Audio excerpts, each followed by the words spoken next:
गुरु समृत करे निदान। रामचंद्र जी महाराज कहते हैं गुरु सामर्थ्यवान है, शिष्य को वैसा ही सामर्थ्यवान बना देते हैं, वैसा ही बना देते उसको। एक पद्मनाभ जी का प्रकरण आता है, भक्तमान के अंदर एक कथा आती है। बहुत बड़े विद्वान थे, लेकिन विद्या का अभिमान उससे भी बड़ा था उनके। कई जगह शास्त्रार्थ करता हुआ वो काशी पहुंच गया। काशी में वो कबीर साहब से मिला, तो कबीर साहब ने कहा पंडित जी हमने तो शास्त्र पढ़े ही नहीं है, तो क्या शास्त्रार्थ करें, लेकिन आप विद्वान हो तो आपसे बातचीत करने में तो आनंद ही आएगा। तो कबीर साहब ने एक शब्द पूछ लिया, बोले कि समझ पढ़े कि पढ़ समझे। पंडित जी आपने पढ़ करके समझा या समझ करके पढ़ा शास्त्रों? पंडित जी को इसका जवाब नहीं मिला। और इतने से सूत्र में मुलक पोथे पढ़ लिए जिस आदमी ने, उसको ज्ञान नहीं हुआ। एक सूत्र महापुरुषों से सुना, उसके भीतर की आंखें खुल गई, वो नतमस्तक हो गया, कबीर साहब के चरणों में गिर गया। महाराज मैंने कुछ भी नहीं पढ़ा, न कुछ समझा, मैं आपकी शरण में हूं, आप मुझ पर कृपा करो। और जब उन्होंने उपदेश किया, वो अलौकिकता उनके जीवन में आई महाराज, परम सत्य का उन्होंने अनुभव किया। और कबीर साहब का उपदेश मिलते ही उनका अहंकार था वो गलित हो गया। साधक जब तक अहंकार में जिएगा वो कुछ भी नहीं पाएगा। अहंकार को छोड़ना बहुत जरूरी है अध्यात्म के अंदर। अहंकार आदमी का सबसे बड़ा शत्रु है। और गीता की दृष्टि से तो देखें तो राग और द्वेष सबसे बड़ा शत्रु है परिपंथी लोग। ये राग और द्वेष जो है मोक्ष के मार्ग पर चलने वालों का शत्रु है। संसार से राग नहीं होना चाहिए, राग का मतलब लगाव, और न किसी से द्वेष होना चाहिए। तेरे बाए कछु करो भलो बुरो संसार, नारायण तू बैठ के अपना भवन बुहार। अपने घर का कचरा निकालने में लगे रहो। तो सज्जनों बात ये बताई कि सदगुरु ने मुझे समझाया, मैं पूछो सो सब कहो भरमन राख्यो मान। जिसको सदगुरु पूरा मिला और शिष्य पूरा श्रद्धावान है, उनके जीवन में फिर कोई संशय नहीं रहेगा। एक तो जो पूछेगा उसको यथार्थ उत्तर मिलेगा, युक्तियों से नहीं, कहीं का रोड़ा कहीं की भीत कहीं पे फिट कर दो, ऐसा नहीं होता। जहां की बात जो है वो यथार्थ बात किसी महापुरुष के द्वारा जीव को मिलेगी। फिर एक बढ़िया बात कही, 3 लोक निर्णय किया, भांत भांत गुरुदेव, तब मेरा मन समझिया लाग्या ब्रह्म की सेव। आप तीनों लोकों के अंदर जीवों की गति रहती है। जन्मने मरने में चलने वाले जो जीव है ना, जैसे जन्मा तो मरना बाकी, मरा तो जन्मा बाकी, इस प्रकार चलने वाले जीव तीनों लोकों में जाते आते रहते हैं। स्वर्ग मृत्यु पाताल लोक में ऐसो चक्कर घुमायो, 3 गुणों का कर्म कर कर नाना जूनी भुगतायो। स्वर्ग मृत्यु पाताल लोक में ऐसो चक्कर घुमायो, अब के सदगुरु मोइस जगायो। सूतो तो अचेत नींद में बहुत काल दुख पायो। कई दफे देव भयो कर्मा से, कई दफे इंद्र का आयो, कई दफे भूप पिशाचर निशाचर खातो नहीं अगायो। कई दफे मानुष ते ही दर के भवमंडल में आयो, कई दफे पशु पक्षी जलचर कीट पतंग का आयो। और सपनों है आद अनादि वचन जाल तीर्थायो, सुंदर ज्ञान प्रकाश भयो जद सारो तिमर भिलायो। कई वैर मोर मृग, कई वैर काग कृग, कई वैर कोयल वचन जो सुनायो है। कई वैर बाज होई तितर झपेट लियो, कई वैर तितर तू होई के छिपायो है। कई वैर मच्छर को तन धार धार मरियो, कई वैर सूक्ष्म मच्छर कहायो है। ताते तो विचार कर डरिए जो मन माय, राम जन राम गाय गुरु जी चेतायो है। तो महात्मा जब उपदेश करते हैं तो तीनों लोग को कहते हैं कि भांत भांत समझाया। भांत भांत समझाने का मतलब किस लोक में जीव किस प्रकार के कर्म से जाते हैं। कर्म 3 प्रकार के होते हैं, अनिष्ट इष्ट मिश्रम च त्रिविधम कर्मण फलम भवत्य प्रेत्य त्यागी नाम, ऐसा करके श्लोक है। विस्मृति हो रही थोड़ी, तो इसका भाव अपने को ये समझना, अनिष्ट इष्ट और मिश्रित कर्म, तीन प्रकार के जो कर्म है वो सकामी पुरुषों का पीछा मृत्यु के बाद भी नहीं छोड़ता, साथ रहते हैं। और उन कर्मों की डोरी में बंधे हुए जीव कर्म जिधर खींच के ले जाते उधर वो आत्माएं जाती। आपके जीवन में सात्विक कर्म है, आप स्वर्ग चले जाओ, लेकिन सात्विक कर्म के साथ भी आप हमेशा नहीं रह सकते, क्योंकि कर्म का आदि और अंत होता है। कर्म आरंभ करते हो और आरंभ किया वो कर्म पूरा होता है। ऐसे कर्म का फल भी आरंभ होता है और फल भोगने के बाद वो नष्ट हो जाते, समाप्त भी हो जाते। तो कर्मों का आरंभ और अंत, कर्म फल का भी आरंभ और अंत होता है। तो सात्विक कर्म के साथ भी आत्मा एक रस उच्च लोगों में भी रह नहीं सकती, वो कर्म खत्म होने पर फिर नीचे आती है। इष्ट कर्म का फल स्वर्ग, अनिष्ट कर्म का फल नरक, मिश्रित कर्म का फल मृत्यु लोक। ऐसे ये चक्कर चलता रहता है और जीवा में ये सारे कर्म बनते रहते हैं। सतोगुण से स्वर्ग, ऊर्ध्वं गच्छति सत्वस्था, जो सतोगुण की प्रधानता से कर्म होते हैं। महात्मा ने इस प्रकार कहा है, उनकी अपना ले जा अपना शब्द है कि एक सोने की जंजीर है और एक लोहे की जंजीर।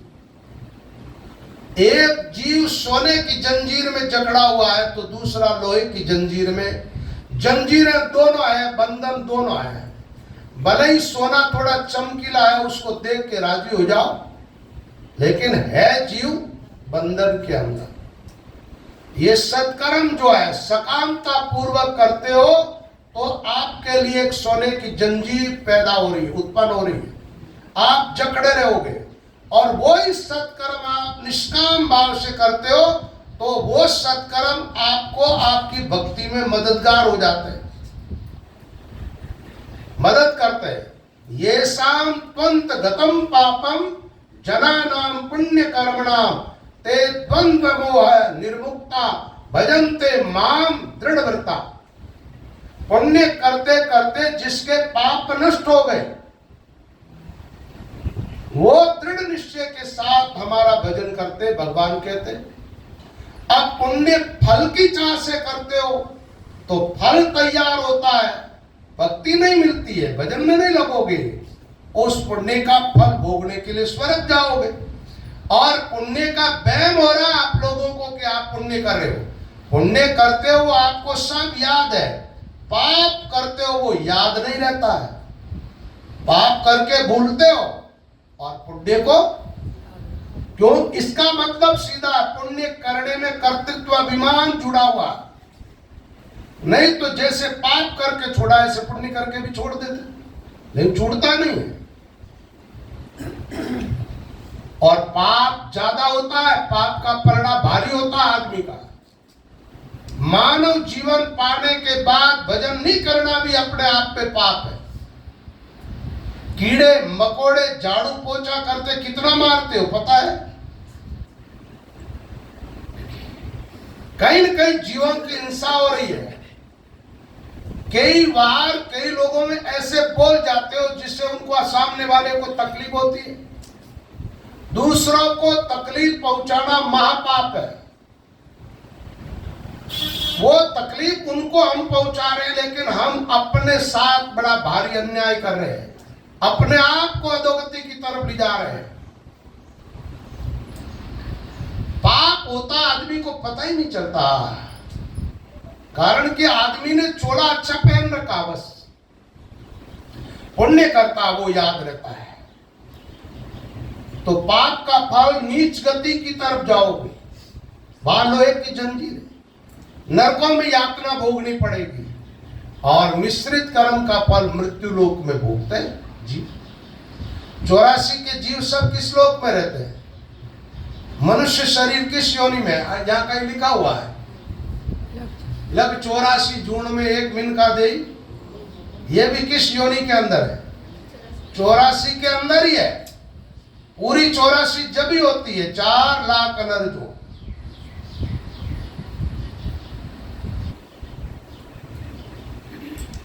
जैसे एक छंद है ऐसा, 9 लाख जीव जन्मे है, 10 लाख पक्षी जान, लाख तो 11 जान कर्म कीट लाई है, 20 लाख घास फूस, 30 लाख पशु जून, 4 लाख नर जून, सारी जून आई है, सब है 84 लाख 4 खाण माई भाग, संत जारी भरे साख भिन्न भिन्न गाय है।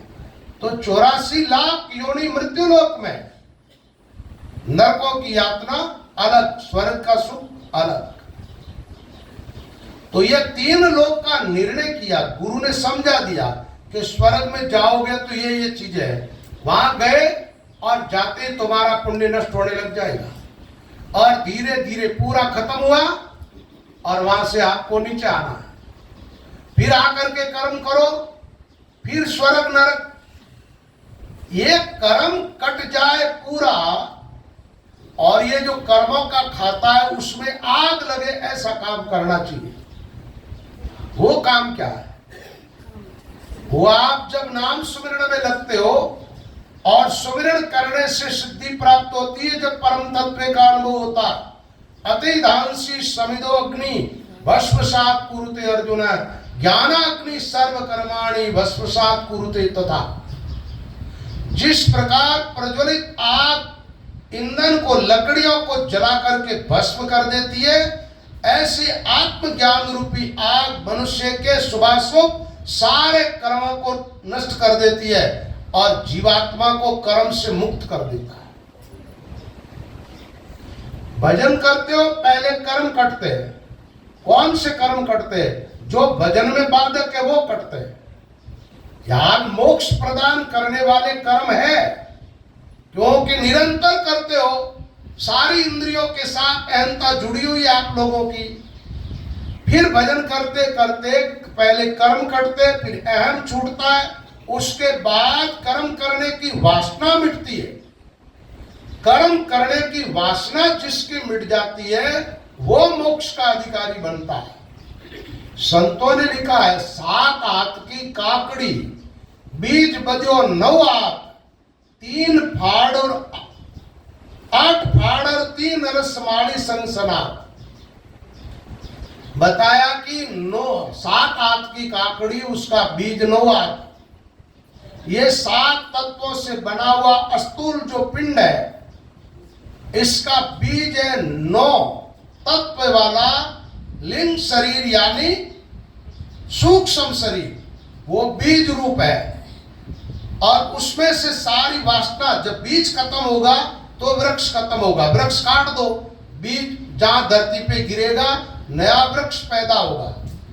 आप बीज रूप में रहोगे तब तक कहीं न कहीं जन्म लेना पड़ेगा और आप अपने आप को ईश्वर में खो दोगे, फिर जन्म नहीं होगा। ब्रह्म ज्ञान रूपी आग के अंदर जन्म देने वाले वासना रूपी बीज को जब भून दोगे, भुना हुआ बीज नहीं उगता है। और जो जल जाता है उसकी राख ही उड़ जाती है, वहां कोई जन्म लेने की संभावना नहीं रहती। वो आत्माएं ईश्वर में लय हो जाती है। तो कर्मों के अनुसार ये तीनों लोकों का चक्कर चलता रहता है, स्वर्ग, मृत्यु, पाताल। सुंदरदास जी ने लिखा, कभी देवता बने, देव भयो कर्मा से, कभी इंद्र का आयो, वहां से नीचे गिरे, भूप, कभी राजा बन गए, पिशाचर निशाचर, कभी राक्षस बन गए, कब पिशाच, कभी प्रेत, कभी फिर मानव तन में, कभी कीट पतंग, कीड़े मकोड़े। 3 गुणा का कर्म कर कर नाना जुड़े मिलता है। स्वर्ग, मृत्यु, पाताल लोक में ऐसा चित्र हुआ है। ये अनादि काल से सृष्टि चल रही है और यही कर्म, इस कर्म में जीव बह रहा है। सुंदरदास जी का एक पद और है, उन्होंने कहा जन सुंदर उल्टा चले जाने सदगुरु पाया। सतगुरु सबदा जोरे चले, मोई जन छूटे रे। जग मर्यादा में रेत है, जाने जमड़ा लूटे रे। जग मर्यादा में रेत है, जाने जमड़ा लूटे रे। उड़री रे मोटी सांकड़ा, पग बंदिया दोई रे। घड़ तो के कर हथकड़ी, क्यों कर निकले कोई रे। सतगुरु सबदा जोरे चले, वो ही जन छूटे रे। जग मर्यादा में रेत है, जाने जमड़ा लूटे रे। दादा रे बाबा काका गया, वो तो मार्ग खोटा रे। दादा रे बाबा काका गया, वो तो मार्ग खोटा रे। ऐसो भीड़ मत कीजियो, जामे आवे टोटा रे। एड़ो भीड़ मत कीजियो, जामे आवे टोटा रे। पंत पुराणा बेत है, चलताई आया रे। जन सुंदर यूल तारे चले, जाने सतगुरु पाया रे। जन सुंदर यूल तारे चले, जाने सतगुरु पाया रे। बोले ये रास्ता बहुत पुराना है, सृष्टि उत्पन्न हुई जब तक इस गेले में चल रहे हैं। एक बार उल्टा चलो, संता उल्टी कथा हम जाने। देखत नहीं सुरती का अंधा, शिखर चढ़नता पानी। जन सुंदर उल्टा चले। मीराबाई का सांकड़ी सेरिया में मेरा सदगुरु मिला, कैसे फिरूं अपूटी। राणा जी आ बदनामी लागे मीठी। लेकिन जगत की बातें मीठी लगती है और सब कुछ परमात्मा को भूले हुए उन जीवों को सबको इसी रास्ते पे चलना पड़ेगा। और जो एकदम उलट जाएगा अंदर से, बाहर से तो है जैसे रहो। महात्माओं का जीवन भी देखोगे तो बाहर से कोई आंख नाक कान हाथ पैर मुंह थोड़ा ही बदलता है। तो भीतर से सोच बदलो, भीतर से हो जाओ राम के।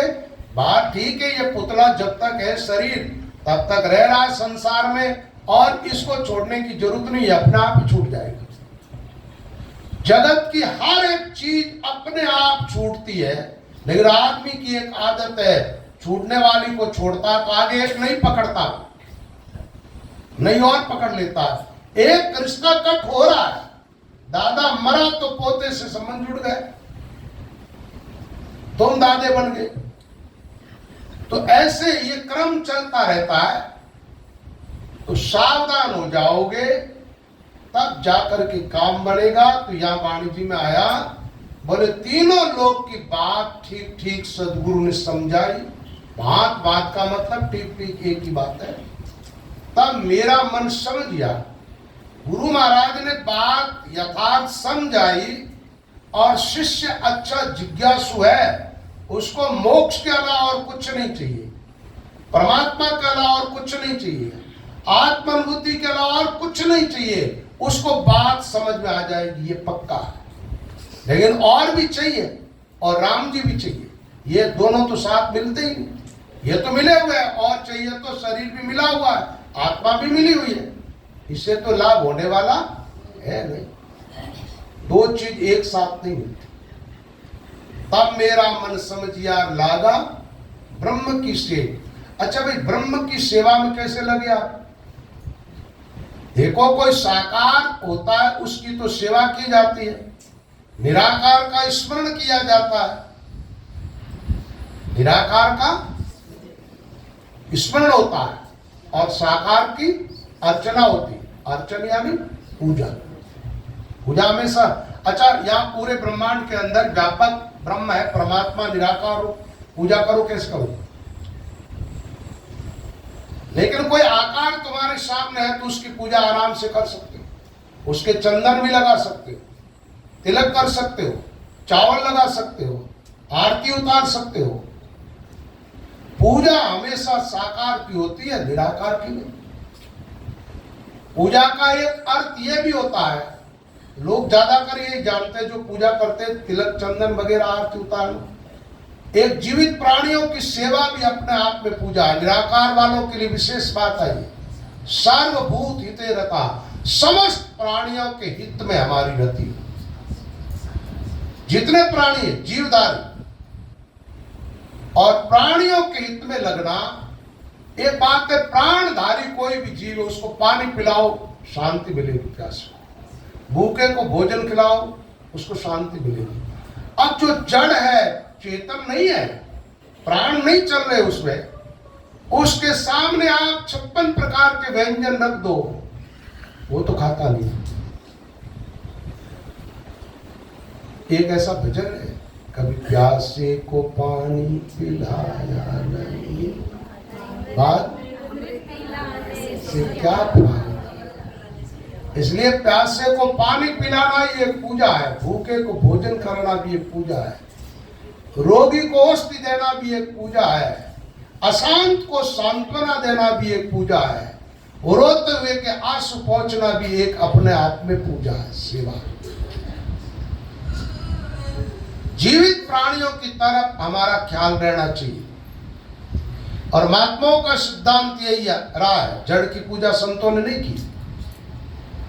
स्वेज कपड़ा तनो नकल सूटो सियो, ताई मंजार नहीं चोट गाले, लिखी चित्राम को चीतों से ही स्वान भी डरप नहीं भाग चाले, कत्र कागज का फूल बहु रंग रंगे, भंवर टुकतास पर ना ही वैसे, मानवी नकल एक अड़वो खेत करे, संक तज साप खर चरण पैटे, असल और नकल को पशु पहचाने, जगत अज्ञान सो ना ही जाने, रामी चरण के भक्ति साची बिना, पशु से निषेध नरदे मान। दुनिया भरम भूली बोराई, आत्म राम सकल घट व्यापक, जाकी सुधि नहीं पाई, चेतन मूरत जड़ को सेवे, बड़ा भूल मत गैला, दे आचार करया कहीं सरसी, भीतर है मन मेला। दुनिया भरम भूली बोराई, आत्म राम सकल घट व्यापक, जाकी सुधि नहीं। तपसी त्यागी मुनि सरा, पडियोड़ा पंडिता, नाम बिना खाली गया सिद्ध उड़ता बिड़ता। क्या आचार विचार है, क्या साधन सेवा, सतगुरु बिन पावो नहीं आत्म निज पेवा।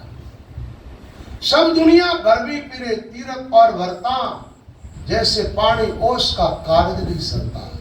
जप तप तीरथ जोग व्रत संयम, मत भूले इन माय, ऐ सब जान ओस का पानी तिनका भागे ना। राम सरोवर का जल पीवे, सोई हंस जुगोजू। तो निष्ठा किसमें होनी चाहिए? चैतन्य में। दूसरी बात, ये सुमिरन ही सेवा है। क्या है? सुमिरन करनाई देई सोई देवरो, राम निरंजन देव, आरत सोई आरती। आरत भाव से राम को पुकारना, यही आरती है। आरत सोई आरती, सुमिरन सोई सेव। जो सुमिरन करते हो, सुमिरन यानी उसकी याद, वही सेवा है। सुमिरन सोई सेव, नैवेद्य आपको अर्पण, अपना अहम उसके चरणों में चढ़ा देना, समर्पित हो जाना, उनके आश्रित हो जाना, शरणागत हो जाना। नैवेद्य आपको अर्पण। तजिए दिल की दूज, पूजियो देवत परसण, रामचरण जे थिर भया जिन पायो यो भी दे सोई देवरो राम निरंजन देव। ये शरीर मंदिर है, इसी के अंदर आत्मा और परमात्मा विराजमान है। इसलिए प्राणधारियों की सेवा हो, प्राणधारियों को किसी प्रकार का कष्ट न हो। आदमी कई बार सेवा कार्य में भी लगता है ना, तो भी अपना विभाग बांट लेता है। कोई गायों की सेवा करता है, गाय की तो करेगा, अन्य पशु के लठ मार देगा। अरे भाई, जीव मात्र में परमात्मा है। विद्या विनय संपन्ने ब्राह्मणे गवि हस्तिनी स्वनिचैव स्वपाके च पंडिता समदर्शिन। विद्या और विनय से युक्त ब्राह्मण, गाय, हाथी, चांडाल, कुत्ता, सबके अंदर व्यापकता है उस परमात्मा की। तकलीफ किसी को नहीं पहुंचानी है। पूजा का अर्थ ये नहीं हम कहते हैं कुत्ता पालो और किसी में लगो या डंडा की पूजा करो। आजकल ये बहुत चल रहा है। ये क्या? अरे भाई, गाय को बचाना ये ठीक है, ये तो हम भी कहते हैं कि अब इन जानवरों का उपयोग नहीं रहने के कारण ये मर रहे हैं, इनको घास डालो, चराओ, सब कुछ करो। अबे जरूर से ज्यादा ऐसा प्रचार चला, गौमूत्र पियो, वो दवाएं वो बनती है, गोबर तक खिला दे लोगों को। हद होगी। ये कौन सी भक्ति है भाई? पूजा करेंगे वो करेंगे, ये सारा झंझट है, प्रपंच कुछ भी नहीं। आप अभी प्रभावित हो रहा। हमने तो हमारे बचपन में देखा है, हर एक किसान के घर में 20-20, 25-25 गाय होती थी ना। ये तो अभी अभी खत्म हुआ ट्रैक्टर आने के बाद, अब गायों का उपयोग नहीं रहा। अरे भाई, सेवा करो सबकी, ये तो ठीक है, लेकिन ऐसे दीवाने मत बनो कि उनकी सेवा के पीछे दूसरी अवहेलना हो जाए। कुत्ता पालना निषेध है, घर में बिल्कुल नहीं रखना चाहिए, लेकिन घर के बाहर रोटी देने का विधान है, उसको भी रोटी डाल लीजिए। जीव मात्र के हित की भावना रहनी चाहिए। तो कहा तब मेरा मन समझिया, कुछ बात समझ में आई। एक मन समझता है, लेकिन एक बात है, एक स्वयं समझता है।